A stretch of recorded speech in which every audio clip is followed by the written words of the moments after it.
Então, muito bom dia, senhoras e senhores deputados. Vamos entrar na nossa ordem do dia, da nossa reunião do dia 3 de dezembro, em que temos duas partes, uma primeira destinada a duas audições, e a primeira é precisamente uma audição à SEDES, a Associação para o Desenvolvimento Económico e Social, sobre um parecer relativo ao PNEC e tudo isto, o requerimento do Partido Chega. Nós temos hoje o privilégio de ter entre nós duas das principais referências no setor da energia em Portugal dos últimos anos, o Sr. Engenheiro Luís Mira Amaral, com um percurso e um currículo conhecido por todos, e também do Sr. Professor Clemente Pedro Nunes, a quem eu cumprimento de forma muito cordial, institucional também, dizer-vos que é um gosto muito grande ter-vos aqui sentados nesta mesa, na Comissão de Ambiente e Energia, que tem tentado dar o seu melhor em prol daquilo que são as competências e os objetivos desta Comissão.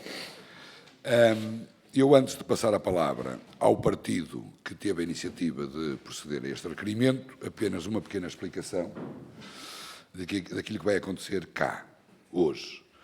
Portanto, o que está previsto, de acordo com o nosso regulamento, é uma apresentação por parte do partido que teve a iniciativa, portanto, neste caso o Partido Chega, para apresentar o seu requerimento, e terá cerca de 3 minutos para o fazer. Depois, a SEDES, nas pessoas do Sr. Engenheiro Mira Amaral e do Professor Clemente Pedro Nunes, terão a oportunidade de fazer uma intervenção inicial na ordem dos 10 minutos. Depois, seguir-se-á uma ronda pelos partidos presentes, com 4 minutos cada um. Neste momento temos presentes apenas o Partido Socialista, o Partido Social Democrata e o Partido Chega. E depois, no final, haverá uma resposta global por parte, novamente, dos requeridos, com um tempo previsto de cerca de 15 minutos. É isto que está previsto. Estão aqui as nossas duas personalidades, vocês depois organizam-se no sentido de poder fazer a exposição da forma que bem entenderem. Sem mais delongas, passo a palavra ao Partido Chega, ao Sr. Deputado Bernardo Pessanha, para fazer a apresentação deste requerimento. Faz favor, Sr. Deputado. Muito obrigado, Sr. Presidente. Srs. Deputados, caros representantes da SEDES, Engenheiro Mira Amaral e Professor Clemente Pedro Nunes. Antes de mais, gostaria de começar por agradecer a presença da SEDES nesta audição e a rapidez com que responderam ao nosso pedido. Como sabem, o Chega solicitou esta audição com o objetivo de aprofundar um debate necessário sobre o Plano Nacional de Energia e Clima 2030. Este plano, apresentado como instrumento de transformação e de resposta aos desafios do clima, deve ser analisado não apenas pelas suas metas, mas, acima de tudo, pelos seus impactos concretos na economia, na sociedade e na soberania energética do nosso país. O PNEC 2030 compromete-se com metas ambiciosas, como a redução de 55% das emissões de gases com efeito de estufa e a garantia de que 80% da eletricidade será proveniente de fontes renováveis até 2030. No entanto, como o vosso parecer salienta, estas metas estão longe de ser realistas e sustentáveis para um país como Portugal. Atingi-las exigirá um esforço financeiro colossal, superior a 45 mil milhões de euros, e colocará desafios sérios à competitividade das nossas empresas e à qualidade de vida das famílias.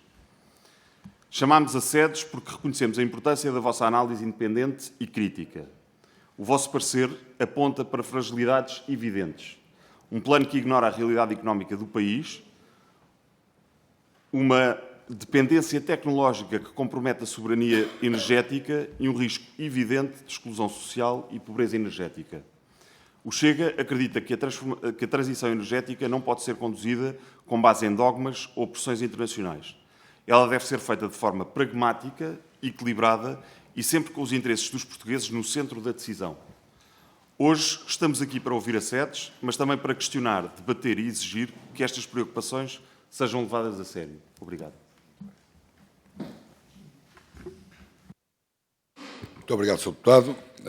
E agora dou a palavra à SEDES. Não sei se será o Sr. Engenheiro Luís Mira Amaral ou o Clemente Pedro Nunes. Faz favor, Sr. Engenheiro. Então, bom dia a todos. Começo a cumprimentar o Sr. Presidente da Comissão, o engenheiro Salvador Malheiro, que é um distinto especialista também nestas áreas. Agradeço ao Partido Chega o convite que fizeram para nós estarmos aqui. Devo dizer, confesso, ficámos surpreendidos.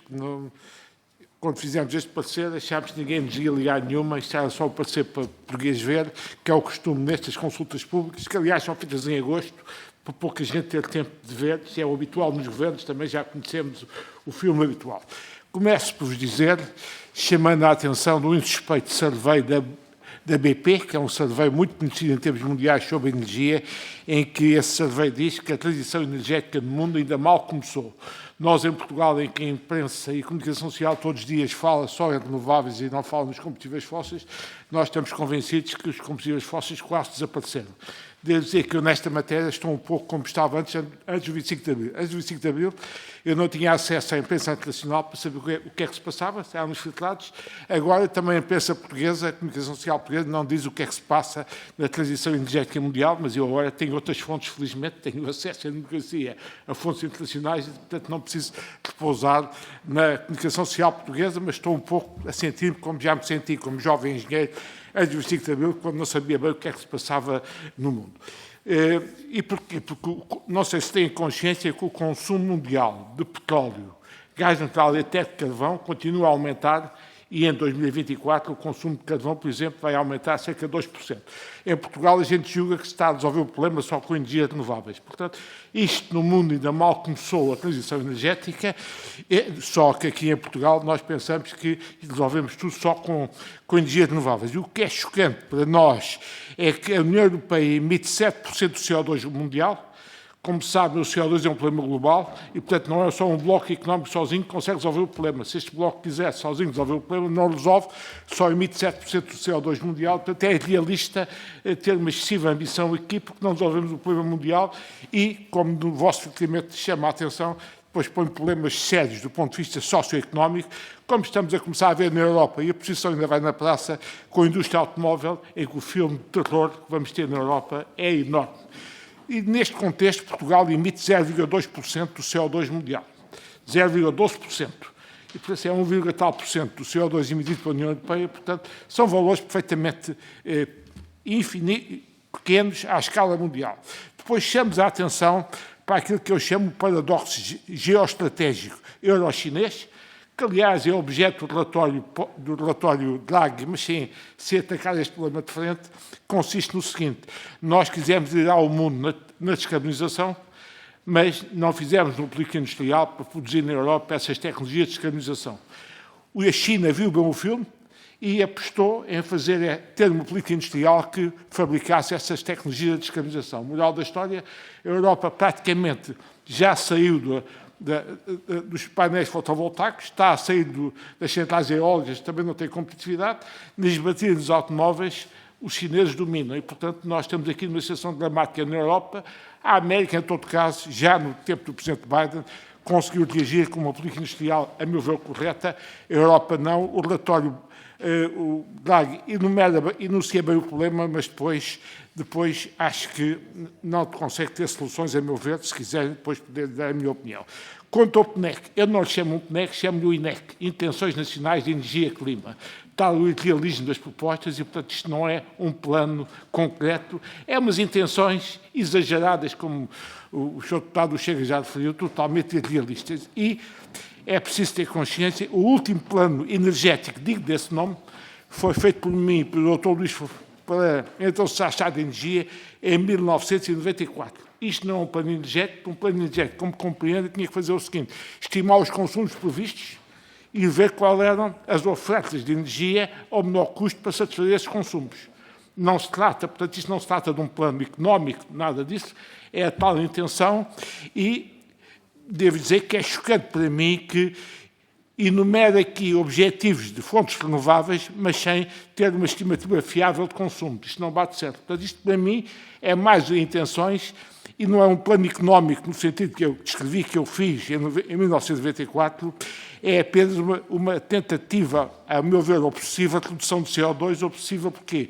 Porque nós emitimos muito pouco CO2 à escala europeia e mundial e, portanto, nós sozinhos não resolvemos o problema e a Europa também não. E, portanto, estamos a dar tiros nos pés a querer ter um exagero.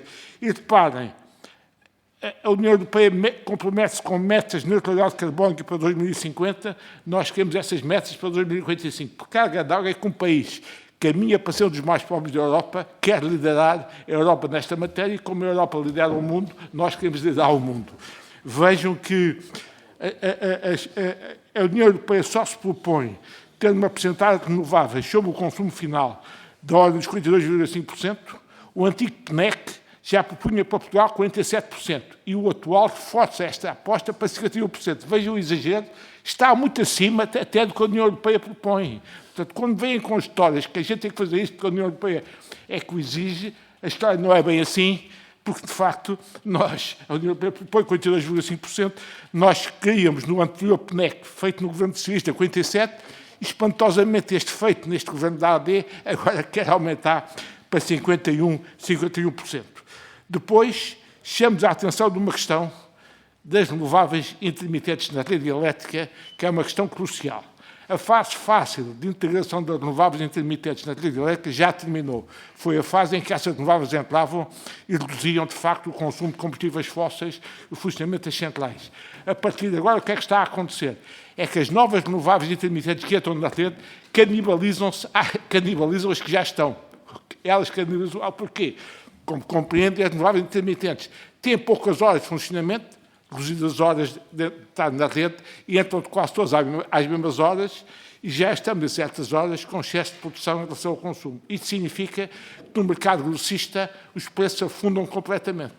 Se os preços afundam completamente, as últimas renováveis solares que entraram já em mercado e bem, não têm a rendibilidade porque os preços afundaram, não conseguem vender a sua energia. Portanto, depois deste quadro, que já é perigoso e é sério, querer meter mais renováveis intermitentes na rede é totalmente irrealista, vão canibalizar mais as que já existem, vão levar o problema, e, portanto, a nossa sugestão construtiva, que, aliás, devo dizer, tive uma reunião com o Sr. Ministro do Ambiente e o meu colega, o professor Pedro Nunes, a sugestão construtiva que demos foi o seguinte: o que deviam fazer neste método era pôr um esquema de apoios públicos para que as energias solares que já estão em rede sem apoios públicos possam comprar baterias. Essas baterias reduziam o problema da intermitência. Porquê?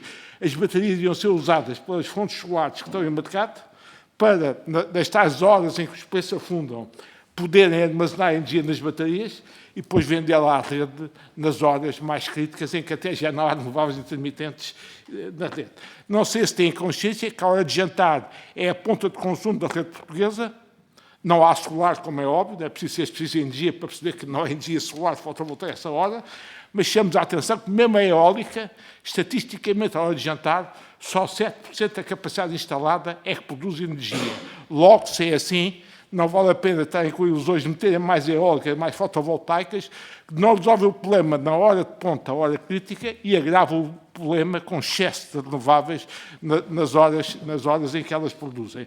E, de facto, depois, como percebem, o preço do mercado grossista pode-se afundar, mas o preço ao consumidor é totalmente diferente do mercado grossista, porque o esquema de tarifas protegidas, produção de regime garantido das eólicas ainda, cerca de 6.000 megawatts, tem um preço fixo de venda à rede e, portanto, esse preço é independente do preço do mercado grossista. O preço do mercado grossista afunda-se, prejudica os que estão em mercado, mas aqueles que têm preço garantido de venda à rede não têm afundanço. E chamamos a atenção, para mim é chocante, na eólica offshore, na eólica onshore, o plano PNEC prevê passar de 6,3 para 10,4, 2025 para 2030, acho um exagero. A eólica offshore, que é um filme de terror, que já vos vou dizer num minuto a minha opinião sobre a matéria, passar para 2 gigawatts. O solar fotovoltaico centralizado querem passar de 6 megawatts para 15 megawatts. Eu pergunto se vão continuar a destruir árvores, a matar animais, a impermeabilizar os solos, a atentar contra o ordenamento do território com solar concentrado, quando a solução alternativa, realista e equilibrada, era fazer solar fotovoltaico descentralizado.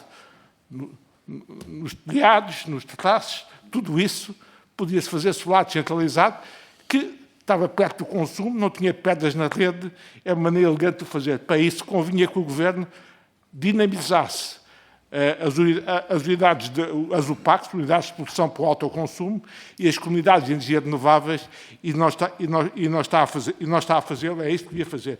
Só mais duas notas. A eólica offshore, nós já temos 25 megawatts em Viana do Castelo, custa-nos neste momento 159 euros por megawatt-hora. É fácil perceber porque é que todo o mundo, como acontece neste momento na Noruega e na Itália, desistiu de fazer a eólica offshore. É que com a subida do preço dos materiais e mais a subida das taxas de juros, a eólica offshore está a ficar a preços proibitivos. Pelas minhas contas em Portugal, isto custaria 200 euros por megawatt-hora. Portanto, quando os outros desistem, nós vamos fazer isto, é como diria o Presidente da SEDES, é porque somos os totós do clima. Só tenho esta explicação para aceitar fazer isto em Portugal. Última nota sobre a eficiência energética. Há vários indicadores.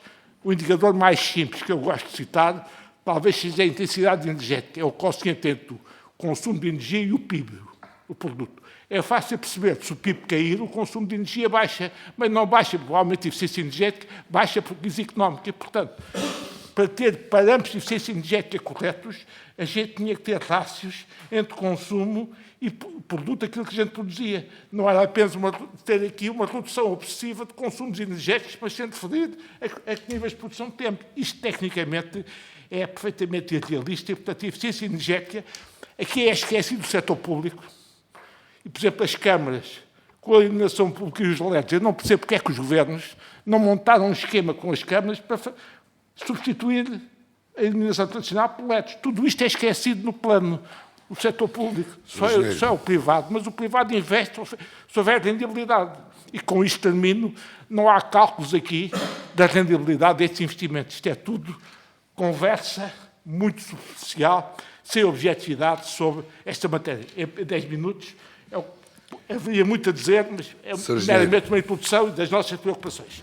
Sr. Engenheiro, muito obrigado.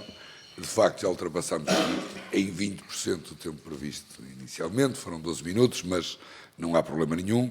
E depois também o nosso professor Clemente Pedro Nunes terá a oportunidade, na ronda final, também de expressar aquilo que lhe vai na alma. Eu vou passar de imediato aos partidos. Vamos passar à ronda dos partidos. Vamos começar pelo Partido Social Democrata, na voz do Sr. Deputado Hugo Oliveira. Faz favor, Sr. Deputado, tem 4 minutos. Obrigado, Sr. Presidente. Cumprimento os signatários do parecer da SEDES, o Engenheiro Mira Amaral e o professor Clemente Pedro Nunes. Senhoras e senhores deputados, é de facto com gosto que me dirijo a esta prestigiada instituição para aprofundar as observações críticas que levantaram sobre o BNEC.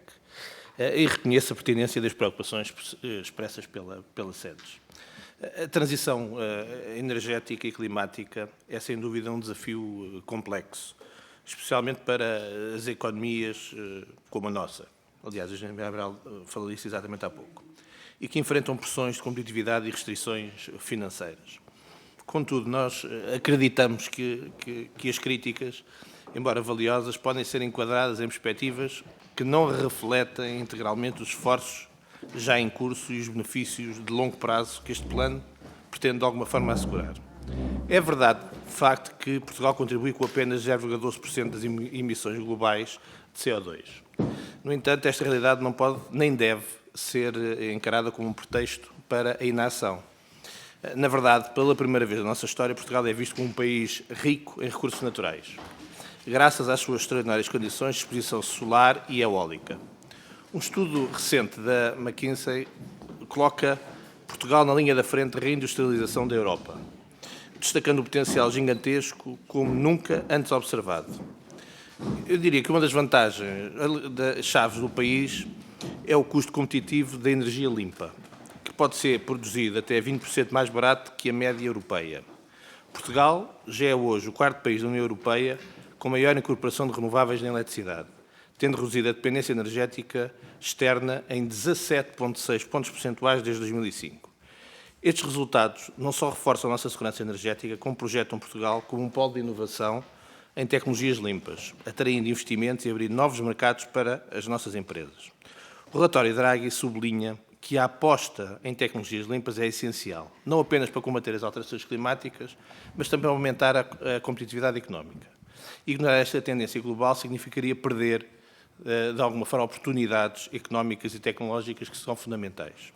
Reconhecemos a preocupação com os custos económicos associados ao PNEC, mas é importante analisar o quadro de forma global e completo. O investimento em renováveis e eficiência energética traduz-se em poupanças substanciais, quer na redução das importações de combustíveis fósseis, quer pela previsibilidade de custos energéticos. A transição está a criar novas indústrias e empregos, especialmente em áreas como o hidrogênio renovável e o biometano, posicionando Portugal como um líder em setores de valor acrescentado. Além disso, o PNEC prevê o reforço da nossa infraestrutura energética, aumentando interligações e promovendo flexibilidade do sistema, medidas que reduzem os custos para consumidores e indústrias e fortalecem a competitividade nacional. Quanto ao receio de uma aposta precoce em tecnologias imaturas, como é a eólica offshore, o PNEC revista apresenta uma abordagem mais realista e ajustada. Eu percebo que o General há pouco falava. Em vez das metas excessivamente ambiciosas que tínhamos no anterior PNEC, que eram 10 gigawatts, esta atualização prevê agora 2 gigawatts até 2030, mas com uma implementação faseada e adaptativa face àquilo que é a realidade. Aliás, a própria Ministra do Ambiente e Energia está a negociar com a União Europeia o recurso a um mecanismo que permita reduzir o custo e o risco financeiro desta tecnologia, nomeadamente através do financiamento de outros países, como o Luxemburgo.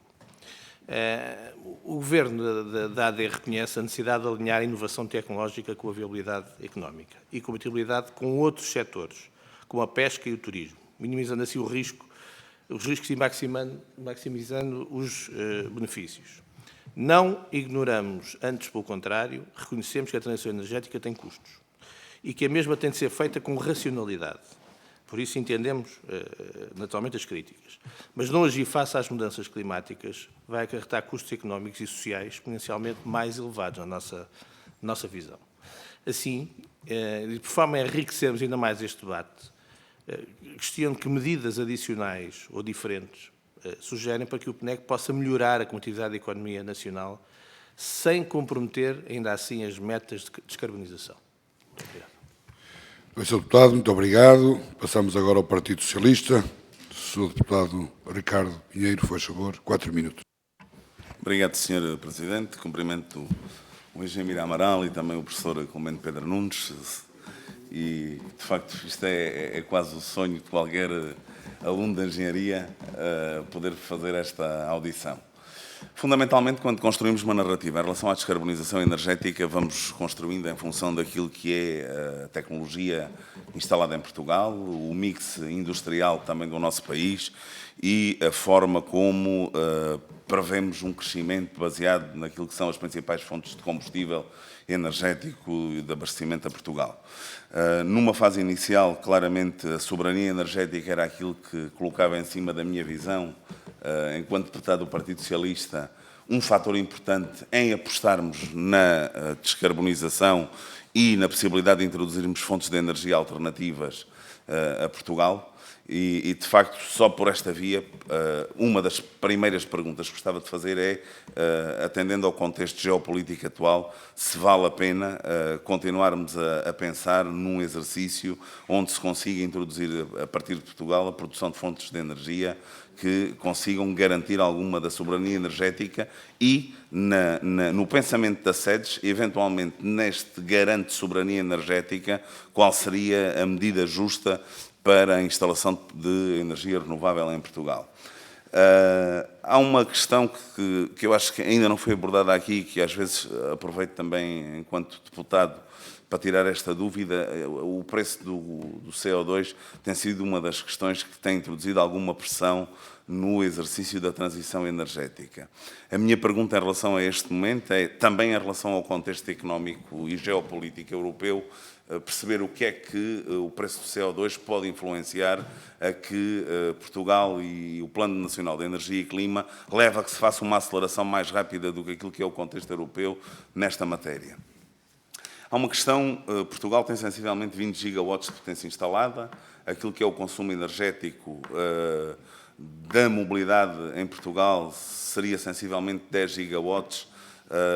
Se caso, de acordo com aquilo que está previsto no Plano Nacional de Energia e Clima, quiséssemos passar uma parte da mobilidade ligeira para elétrico, perceber ao momento atual, nas redes instaladas, nas redes de distribuição instaladas em Portugal, perceber qual seria o panorama ou também o nível de investimento que teríamos que fazer e o custo deste investimento, se está em linha com aquilo que também são os grandes investimentos de energia renovável. A estratégia industrial verde tem sido um dos grandes desígnios europeus. Eu concordo, ou aceito e concordo em grande parte com aquilo que é a posição do engenheiro Mira Amaral em relação a esta questão. A Europa perdeu um ponto importante na produção dos grandes componentes da transição energética baseada no solar. O eólico também transferiu algumas dessas competências para a China, mas, de facto, há um momento e a construção de uma visão que eu gostava que a SEDES comentasse, que é a Europa assentou grande parte daquilo que foi o seu desenvolvimento na estratégia do Next Generation, e o plano Draghi também comenta muito esta questão, na possibilidade de atrair indústrias para o espaço europeu, e claramente Portugal tem vindo a construir esta narrativa que se baseia em fontes de abastecimento que estão livres daquilo que são as taxas de CO2 à escala nacional e no enquadramento mundial. A minha pergunta é, falando com dois homens de muita experiência nesta matéria, se a possibilidade de instalação destas energias, a forma como os instrumentos de gestão territorial e a dificuldade, às vezes, de implementar determinadas indústrias no espaço europeu e também no espaço nacional, se conseguimos acelerar esta transição industrial verde à mesma medida da forma como queremos passar este mix energético. O preço de energia. Eu gostava que falássemos um bocadinho sobre o preço. Peço desculpa, Sr. Presidente, tinha só duas questões que me parecem são importantes. Falar um bocadinho sobre o preço da energia e, eventualmente, aquilo que acontece em relação aos futuros, atendendo a esta questão muito técnica, técnica, mas cada vez mais é do contexto real, a intermitência do preço da energia em função daquilo que é a intermitência do modelo que estamos a montar. E, por último, perceber se, do ponto... Eu agradou-me muito a forma como falou no armazenamento, mas, eventualmente, se, no ponto de vista da SEDES, eventualmente, se não descarbonizássemos, ou se não é descarbonizássemos, se não substituíssemos a energia em Portugal por baterias, que outra fonte de energia dentro do modelo tradicional poderia complementar a questão das baterias. Obrigado. Muito obrigado, Sr. Deputado. Sr. Deputado Bernardo Pessanha, do Partido Chega. Não, muito bem. Força. 4 minutos, Bernardo. Obrigado, Sr. Presidente, Srs. Deputados, Sr. Engenheiro Mira Amaral e Professor Clemente Pedro Nunes. Agradeço desde já a primeira abordagem ao tema feita aqui pelo Engenheiro Mira Amaral, que por si só já justificava a audição da SEDES nesta comissão. Queria também reconhecer novamente a coragem do vosso parecer, que aponta para fragilidades críticas do PNEC 2030, fragilidades essas que o Governo parece insistir em ignorar. Este plano, apresentado como suposta resposta definitiva aos desafios do clima, é, na verdade, um projeto que carrega consigo riscos económicos, sociais e tecnológicos que não podemos desconsiderar. Em primeiro lugar, o custo económico. Como a SEDES bem destacou, o impacto financeiro deste plano é simplesmente desproporcional. Com um orçamento superior a 45 mil milhões de euros, o PNEC 2030 coloca um peso significativo sobre as empresas e cidadãos. Num país onde muitas famílias já enfrentam pobreza energética e onde as pequenas e médias empresas lutam para sobreviver, este esforço é incomportável. E, ao mesmo tempo, o impacto ambiental global de Portugal é diminuto. Mais uma vez, como aqui já foi referido, contribuímos com apenas 0,12% das emissões globais de CO2. Então pergunto, vale a pena este sacrifício colossal por resultados tão marginais? Além disso, a competitividade das empresas portuguesas será profundamente afetada. Enquanto países como a Alemanha e Polónia continuam a apoiar a exploração de combustíveis fósseis para preservar as suas indústrias, Portugal está a impor metas draconianas às suas empresas. Quais serão as consequências para setores estratégicos como o industrial e o agroalimentar, que já enfrentam custos energéticos elevados? Que medidas sugere a SEDES para proteger a nossa competitividade num contexto europeu tão desigual? A segunda questão crítica é a dependência tecnológica. O PNEC aposta fortemente em energia solar e eólica, mas a verdade é que Portugal não domina a produção dos equipamentos necessários. Estamos a construir uma transição energética dependente de importações, colocando-nos à mercê de cadeias globais instáveis. E quando olhamos para a aposta na eólica offshore, a questão torna-se ainda mais problemática. Este tipo de projeto, embora promissor, continua a enfrentar desafios tecnológicos e custos elevados.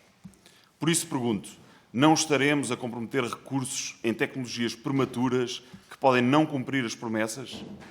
E como podemos reduzir esta dependência e desenvolver uma cadeia de valor nacional em energias renováveis? A eficiência energética é outro ponto que merece atenção. O PNEC promete uma redução de 35% no consumo de energia primária, mas não sabemos o custo. Sabemos que implementar estas medidas terá um impacto desproporcional nas famílias de baixos rendimentos e nas empresas, e nas pequenas empresas, nomeadamente, que simplesmente não têm recursos para adaptar-se. E aqui surge outra questão. Como garantir que a transição energética não sobrecarregue ainda mais os mais vulneráveis? Que políticas concretas poderiam proteger essas famílias e empresas?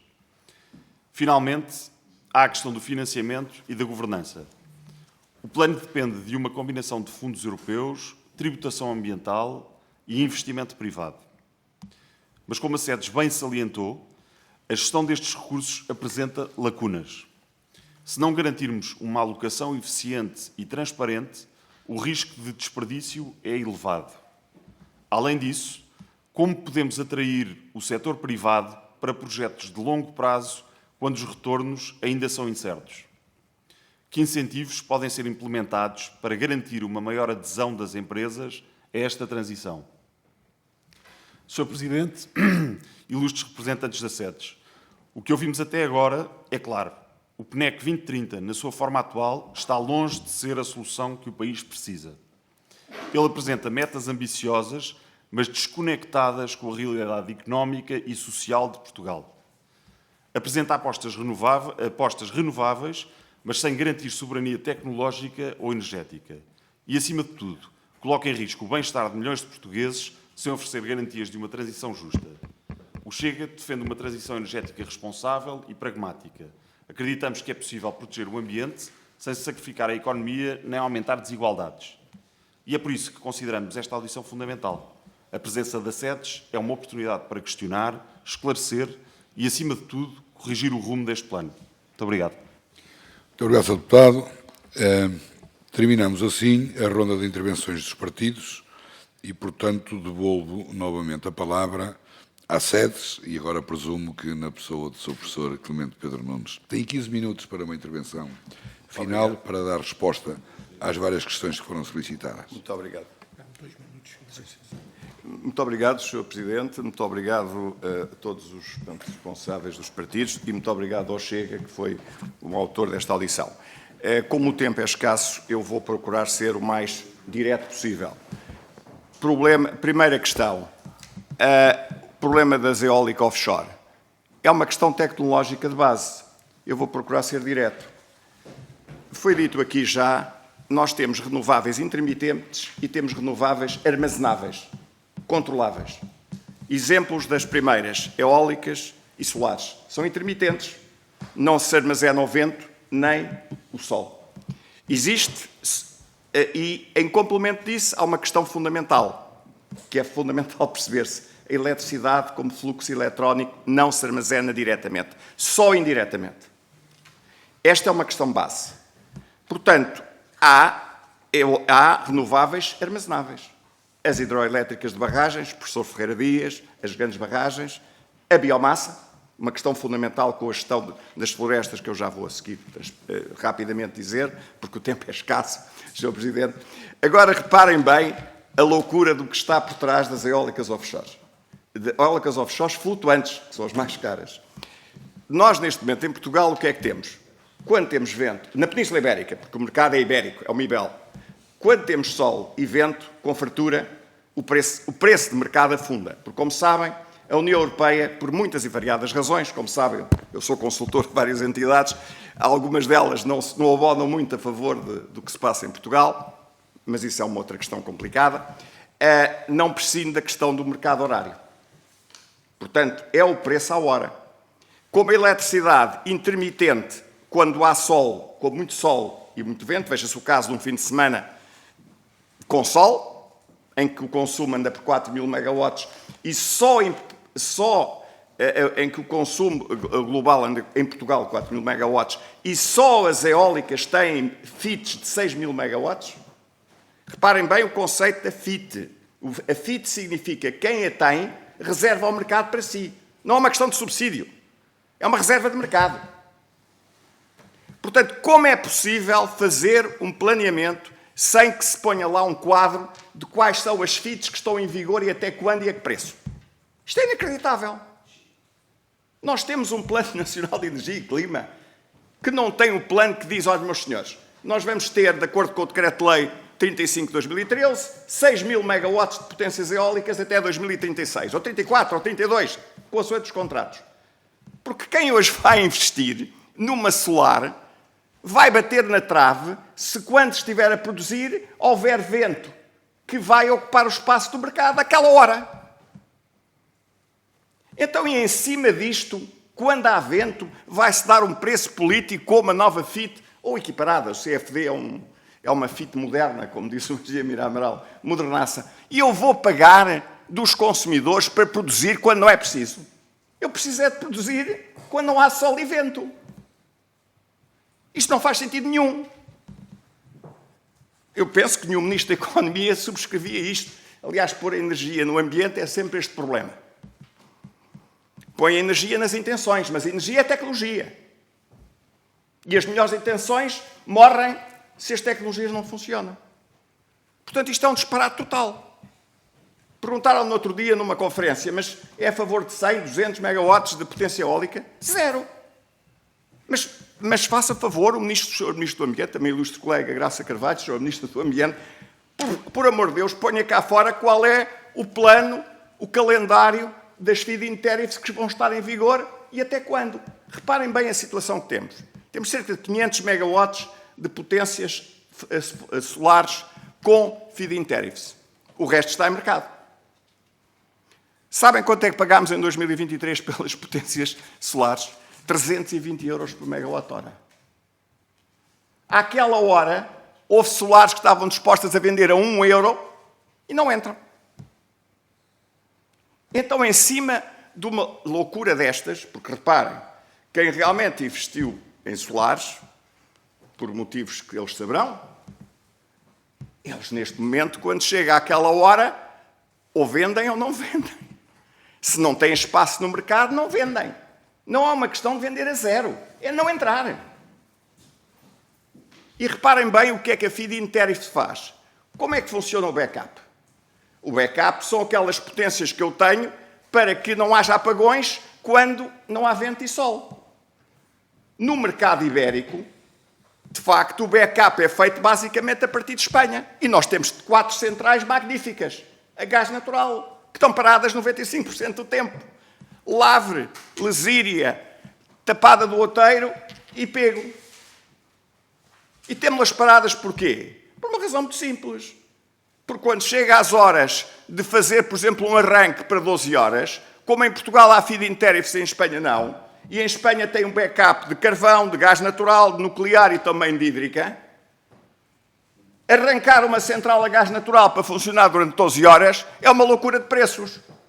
O Sr. Presidente sabe bem, 200 ou 300 euros por megawatt-hora. E o que é que fazemos? Desde que encerramos as centrais a carvão, vamos comprar a Espanha.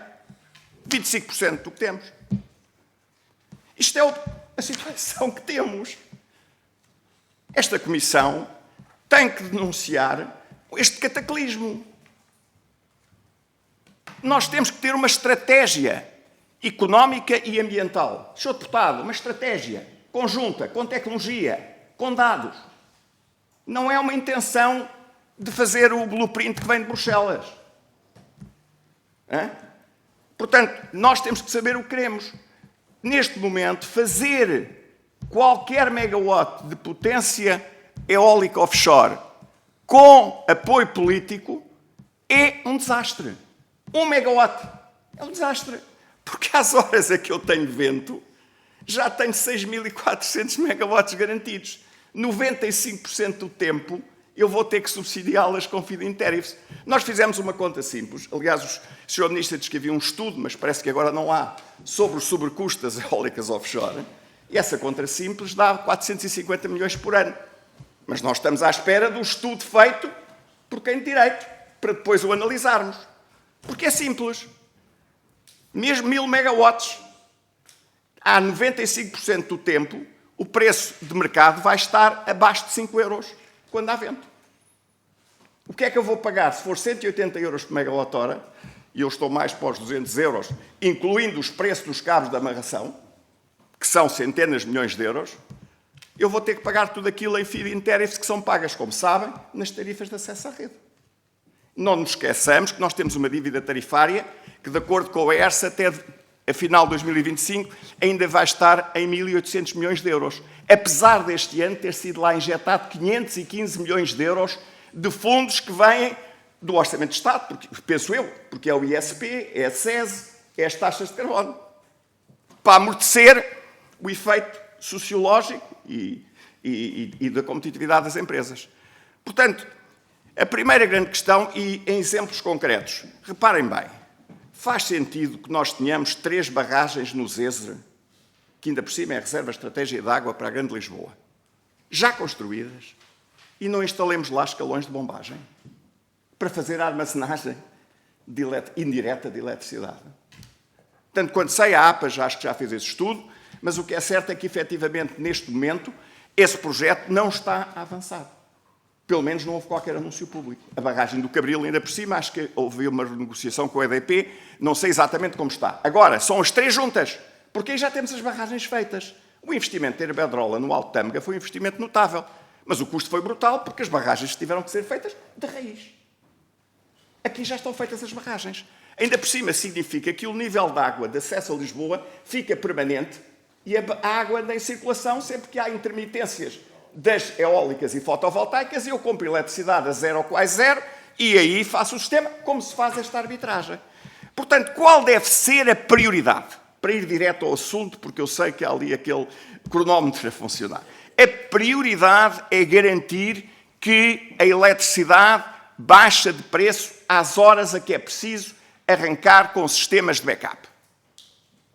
Eu sei que a generalidade dos promotores fotovoltaicos, quando foram apresentados, ao que sei, pela Sra. Ministra, não pegaram, pelos vistos, não pegaram no assunto, porque já há, neste momento, uma abertura nessa situação de investimentos, e o que é certo é que parece que os investimentos ainda não foram apresentados.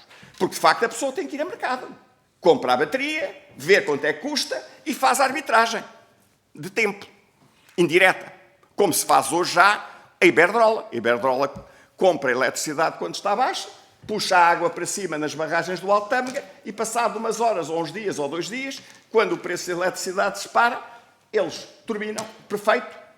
É assim que deve ser. Mas é isso que se deve planear.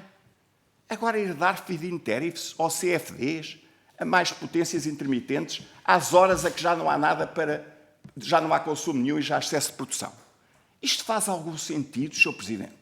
Nem as suas famosas negociantes de peixe de Ovar e acertar uma coisa destas. É outra questão que eu gostaria de salientar. A biomassa. Reparem, nós tivemos uma situação... Eu suponho que é 15 minutos, peço desculpa, eu tenho que dar 2 minutos ao engenheiro. E eu presumo é que o Sr. Engenheiro também quer dizer alguma coisa. Nós tínhamos feito um acordo, eu dou-lhe 3 minutos, portanto, no final. Portanto, a biomassa é um dos aspectos fundamentais do país. Já desde o governo Sócrates, quando houve os incêndios de 2003, houve o tal plano das centrais de biomassa dedicadas. O que arrancou foi muito pouco em relação ao que estava.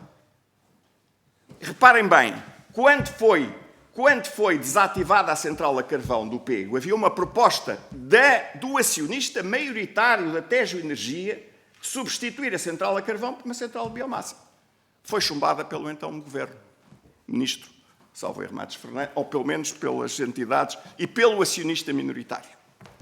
O que é certo é que nós temos uma situação em que o país, em todo o minifúndio do Norte e Centro, do interior Norte e Centro, não há parques de recolha de biomassa organizados. Há algumas exceções. Sei que há uma em Ferreira do Zezer, sei que há outro no Fundão, sei que há um em Braga e julgo que em Viseu. Agora, esses parques são absolutamente fundamentais. Porque, reparem, um pequeno agricultor ou proprietário agroflorestal do interior, quando diz corta as árvores junto às estradas, junto aquilo, onde é que ele põe? Põe a secar junto à estrada? Isto é um risco maior do que estar em ciclo vegetativo. Não há local nenhum para se vender isso e para depois ser utilizado ou em centrais de biomassa, ou em locais de recuperação de calor, centros de dia, lares, piscinas, todas as atividades sociais que precisam de calor, em que a biomassa é o recurso natural e mais barato no interior, porque está lá. Portanto, a rede de parques de biomassa é uma prioridade. Não está no PNEC. A rede isto foi apresentada por várias entidades, ao que sei há diligências nesse sentido, e esse era o meu maior apelo, também nesse sentido. Outro exemplo que me parece absolutamente fundamental. Porque o que se passou este ano, reparem bem o que se passou em 2024. Tivemos um ano, sob o ponto de vista de incêndios florestais, o Sr. Engenheiro depois não vai ter tempo. Magnífico, excetuando em 3 dias, que curiosamente numa noite houve 300 ignições, entre 15 e 19 de setembro. A vigilância e a repressão sobre o que se passa nas entidades que põem incêndios tem que ser altamente reforçada. E sem os sumidores de carbono nas florestas não há outra alternativa. Muito obrigado. Passo a palavra. Responder só 2 ou 3 assuntos. Primeiro, a questão das baterias. As baterias, tecnicamente, servem para o ciclo diário, junto às fontes renováveis, para armazenar e depois injetar na rede durante o dia. Para as chamadas transferências intersazonais interanuais, as baterias não servem. Tem que ser as centrais de bombagem, que aliás já temos em Portugal, e portanto, quando eu falei em baterias, era para o ciclo diário, não era para a regularização intersazonal interanual. Depois chamava-vos a atenção ainda que esta história de querer investir em mais renováveis intermitentes, designadamente eólico offshore, isto é um mito urbano, porque é o mito urbano que vamos salvar o planeta, quando quem está neste momento a investir nisto são grandes fundos internacionais, que vêm em busca da rendibilidade. E, obviamente, os outros países não apoiam, e nós, os tais totós, vamos apoiar, eles vêm por razões de rendibilidade, não é para salvar o planeta, sempre de fantasia, isto é um mito urbano. Terceira questão, os automóveis elétricos.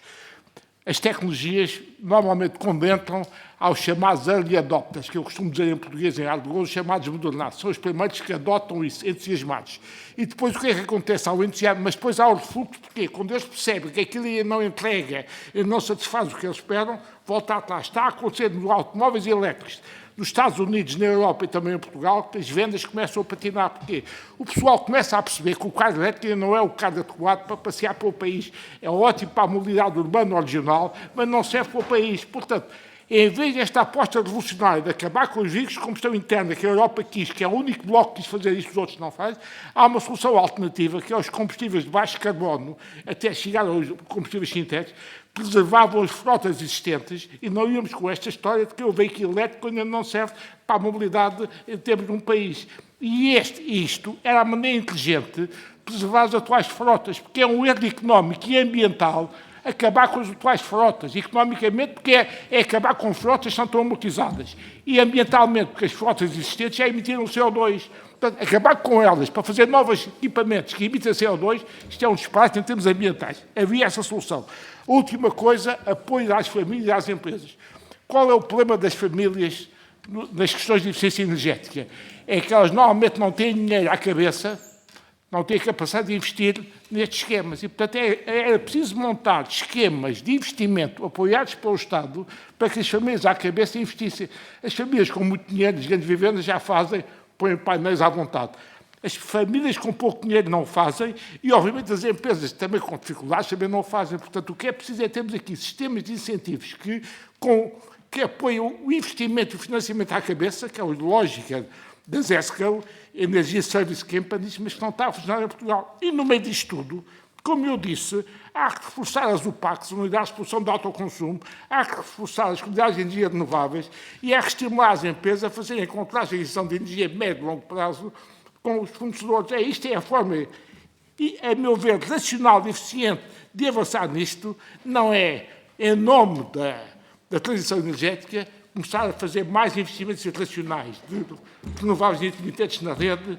Portanto, em relação ao Sr. Deputado do PSD, lamento muito dizer-lhe, mas eu também estou de acordo com uma transição energética realista, por isso faço parte do Conselho Consultivo dos Combustíveis de Baixo Carbono, faço parte da Assembleia, sou Presidente da Assembleia Geral da biomassa Nós para a sabemos. energia, Nós sabemos mas isso tudo. faz parte disso tudo. Agora, a transição energética tem que ser realista, adequada às nossas capacidades, não é obrigado. este exagero que está a haver.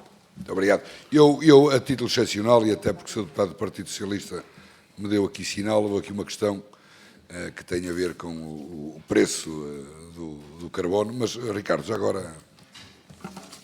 Já agora, aproveitava um momento só perceber as tendências daquilo que é o preço do CO2 em função de acelerar ou retardar aquilo que é a transição. peço-lhe mesmo... É sempre o problema do tempo. É uma questão fundamental, mas repare, ou nós temos um Carbon Border Adjustment Mechanism, mecanismo a nível da Europa, ou aumentar a taxa de carbono na Europa ou mesmo em Portugal é contraproducente. E, portanto, temos que viver com ele dentro da possível, mas isso é uma restrição que nós temos que usar com o cuidado do planeamento económico em que estamos inseridos. Já agora uma questão fundamental. Por exemplo, quando se apresenta no PNEC aquela questão de vai haver mais consumo de eletricidade para fazer hidrogénio, o hidrogénio depois tem que servir para fazer um produto ou para fazer algo, se for em termos químicos. E esse produto depois tem que concorrer no mercado. Veja-se o caso do amoníaco. Eu não consigo produzir amoníaco que seja minimamente capaz de competir com o que vem da Argélia. Bloquear o acesso do amoníaco da Argélia à Europa, eu acho que não há nenhuma Comissão Europeia que o vá fazer, porque isso era uma catástrofe geoestratégica. Portanto, são essas questões realistas de competitividade económica e de inteligência estratégica que nós temos que nos basear. Não me parece possível haver um PNEC em que não tenha também a chancela do Sr. Ministro da Economia. Sr. Professor, muito obrigado. Sr. Engenheiro, também muito obrigado. Antes de me despedir, apenas também deixar aqui claro onde começa e onde termina aqui a competência desta Comissão. Não somos nós, na Assembleia da República, muito menos aqui na Comissão, que temos essa responsabilidade de fazer o Plano Nacional de Energia e Clima.